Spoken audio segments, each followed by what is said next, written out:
sekalian belajar. Belajar apa? Belajar masak. Neng gak hobi masak.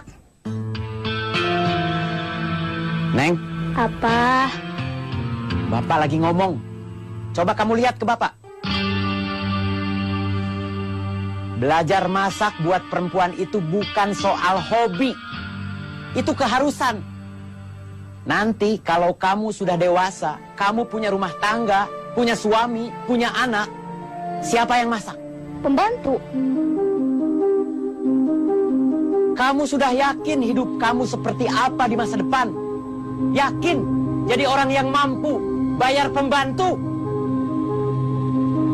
Kalau suami kamu nanti lebih susah dari bapak, gimana?